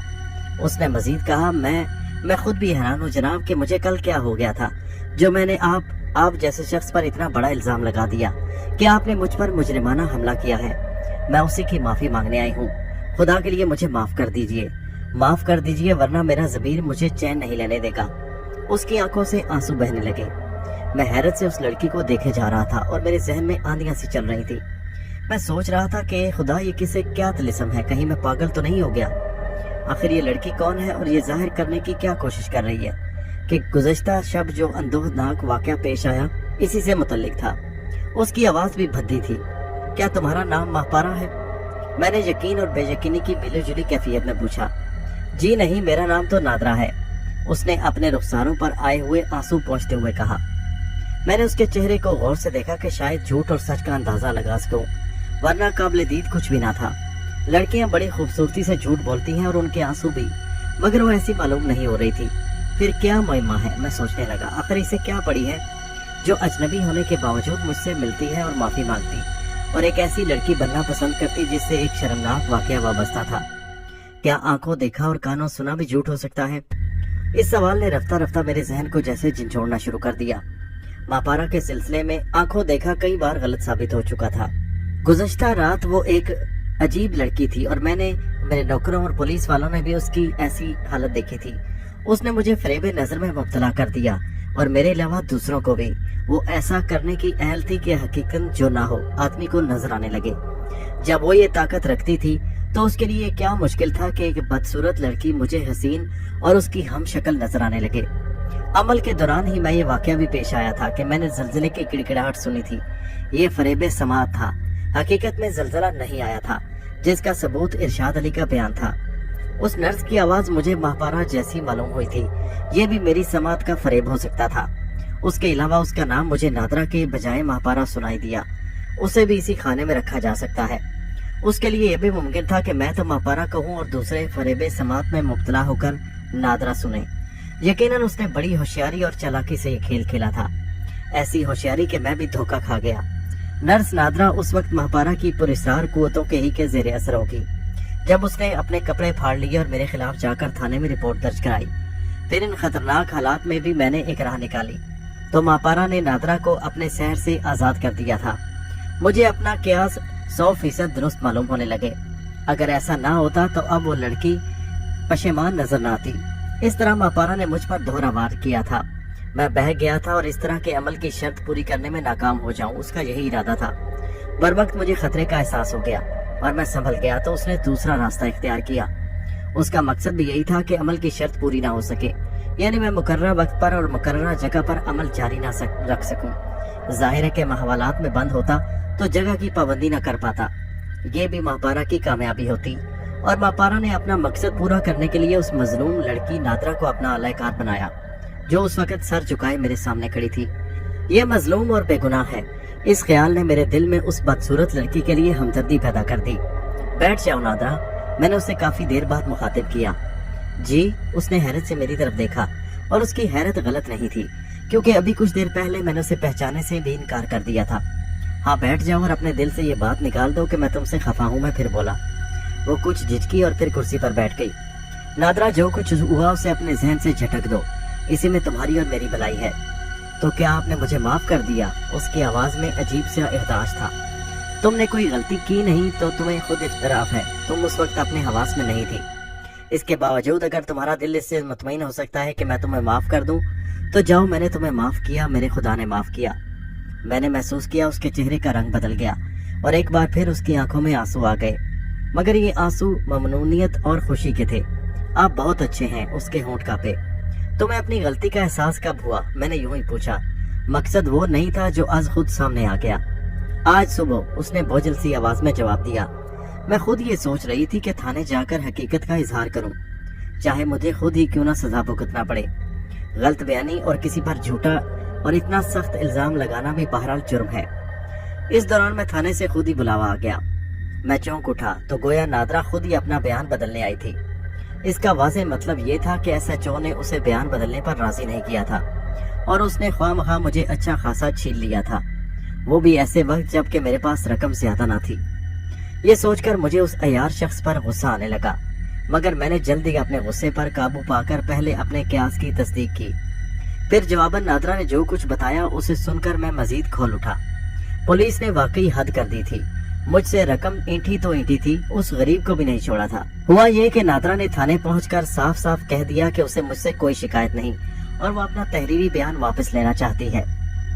SHO ने उसे कहा कि यह मुश्किल है क्योंकि मैं नादरा पर झूठा इल्जाम लगाने पर केस करना चाहता हूँ। उसने मिन्नत समाजत की तो SHO बड़ी मुश्किल से 500 रुपए उससे लेकर इस बात पर राजी हुआ कि उसका तहरीरी बयान वापस कर देगा। फिर मुझसे उसने 15,000 रुपए ईंटे। नादरा ने वो तहरीरी बयान लेकर फाड़ दिया और मुझसे माजरत करने चली आई। नादरा के बयान की रोशनी में मैं अच्छी तरह समझ चुका था कि पुलिस ने यकीनन इसकी रिपोर्ट दर्ज नहीं की होगी ताकि इसका तहरीरी बयान दिखाकर मुझसे रकम ईंट सके। गोया ये झूठ था कि FIR कट चुकी है। तहरीरी बयान की कोई अहमियत नहीं थी, उसे इस्तेमाल भी किया जा सकता था और नहीं भी। इसका इन्हिसार हालात पर था। पुलिस अपने मकसद में पूरी तरह कामयाब रही थी। अगर FIR कट चुकी होती तो इस तहरीरी बयान को जाया नहीं किया जा सकता था। पहले जाने ये क्यों नुक्ता मेरी समझ में न आया। शायद इसकी वजह यह हो कि पे दर पे वाकयात ने मुझे कुछ सोचने समझने की मोहलत ही न दी। नादरा एक मामूली नर्स थी और उसके लिए 500 रुपए भी बहुत थे। ये सोचकर मैं उठा और उसे अलमारी से 500 निकाल कर देने लगा। ये रख लो, मैंने उससे कहा। मगर क्यों जनाब? वो मेरी तरफ देखकर बोली। आप ये रुपए मुझे क्यों दे रहे हैं? इसलिए कि तुम मेरी नजर में बेकसूर हो और किसी बेकसूर को सजा नहीं मिलनी चाहिए। मैं बोला, रख लो इन्हें। मैंने फिर उसकी तरफ नोट बढ़ा दिया। लेकिन ये मैं रुपए नहीं लूंगी, आपका यही एहसान कम नहीं कि आपने मुझे माफ कर दिया। उसने हाथ पीछे कर लिया। मैंने बहुत चाहा कि वो रुपए ले ले, मगर उसने इनकार कर दिया। वो यकीनन एक शरीफ और बाज़मीर लड़की थी। दुखे हुए दिल के लोग शायद ऐसे ही होते हैं। अच्छा, अब मैं जाऊं? उसने बड़े भोलपन से कहा, बिल्कुल इस तरह जैसे मैं उसे जाने ना दूं और रोक लूं। मैं उसकी आंखों में मचलने वाले जज्बात को महसूस कर रहा था और मुझे ये भी याद था कि मैंने उससे गुज़श्ता रोज क्या कहा था, मगर वो लम्हे कुछ और थे, बात और थी। मैं उसे महापारा की हमशक्ल समझ रहा था, हालांकि हकीकत ये ना थी। मैं अब मजीद कोई खतरा मोल नहीं लेना चाहता था, इसलिए उससे नजरें चुराते हुए बोला, हाँ नादरा, तुम जाओ। आपने मुझे दिल से माफ कर दिया है ना? मेरा मतलब है कि इस नाजेबा हरकत पर। वो रुक रुक कर कहने लगी, हाँ हाँ बिल्कुल। मैंने उसे यकीन दिलाया। फिर आपने कल जो मुझे कहा था ताकि मैं आपको अपनी उदास और महरूम जिंदगी का सहारा समझ सकती हूँ। आखिर उसकी महरूमियाँ जाग ही उठी और दिल की बात उसकी जुबान पर आ गई। मुझे उस भोली और उदास लड़की पर बहुत तरस आया मगर अब के ज़ाहिर है वो तिलिस्म टूट चुका था। मैंने उससे नहीं महापारा से इज़हार मोहब्बत किया था, उसे महापारा समझकर। सुनो नादरा, मैंने कुछ सोचते हुए नरमी से कहा, जिस तरह तुम्हें कल कुछ हो गया था वही मेरे साथ हुआ। उस आलम में जाने क्या क्या कहता रहा। इन बातों को भुला दो और अपने ही शब रोज में आबाद रहो। मैंने उस आलम में जो कुछ कहा था उसके लिए तुमसे माजरत चाहता हूँ। वो एकदम उठ खड़ी हुई और मेरी तरफ से अपना मुंह फेर लिया। मैं समझ गया कि मेरी बात सुनकर एक बार फिर उसकी आंखों में आंसू आ गए होंगे, जिन्हें छुपाने की खातिर उसने मुंह फेर लिया था। खुदा हाफिज, उसने भरी हुई आवाज में कहा और फिर तेज तेज कदम उठाती हुई कमरे से निकल गई। खुदा हाफिज नादरा, मैंने भी जवाबन कहा और उसकी तरफ से निगाह हटा ली। वो दरवाजा खोलकर बाहर चली गई तो मैं बिस्तर पर दराज हो गया। फिर रात भर की थकन और बेदारी ने बहुत जल्द मेरी आंखों में नींद के जाल बुन दिए। दोस्तों, ये कहानी जारी है। कहानी कैसी लगी नीचे कमेंट में जरूर बताइए। इसका अगला तीसरा हिस्सा नेक्स्ट वीडियो में मुलाहिजा कीजिए।